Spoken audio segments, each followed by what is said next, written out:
პირველკლასელთა საყოველთაო რეგისტრაცია 15 ივნისს დაიწყო და 2 კვირის განმავლობაში იწარმოებს. როგორც ოზურგეთის საგანმანათლებლო რესურს ცენტრის ხელმძღვანელმა ლალი სიჭინავამ გითხრა, ეს რეგისტრაცია ყველაზე მასშტაბური და გრძელვადიანია. ჯამში კი პირველკლასელთა რეგისტრაცია სულ 4 ეტაპიანია.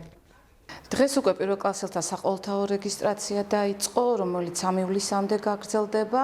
6 ივლისიდან დოკუმენტაციის მოტანა ევალებათ მშობლებს, სპეციალურად მართვის საინფორმაციო სისტემაში მოახდენენ თვითონ რეგისტრაციას. სკოლაში დოკუმენტაციის წარდგენის არ წარდგენა უკვე გამოიწვევს, რომ ავტომატურად რეგისტრაცია უქმდება. ამიტომ მშობლებს მივმართავ, რომ დროზე მიიტანონ 6 ივლისიდან უკვე ეს განცხადებები. ჩვენ ვიცით, რომ თუ კიდევ ვინმე დარჩა, ხო ამის შესაძლებლობა კიდევ გვექნება, რომ დარეგისტრირდნენ ბავშვები. ძირითადად ოზურგეთი იყო იმ ტერიტორიულ პრინციპზე გათვლილი, სადაც შეეძლოთ რეგისტრაცია პირველკლასელებს. ამ შემთხვევაში თავიანთ სასურველ სკოლებს მიაკითხავენ და ადგილების ქონის შემთხვევაში დარეგისტრირდებიან.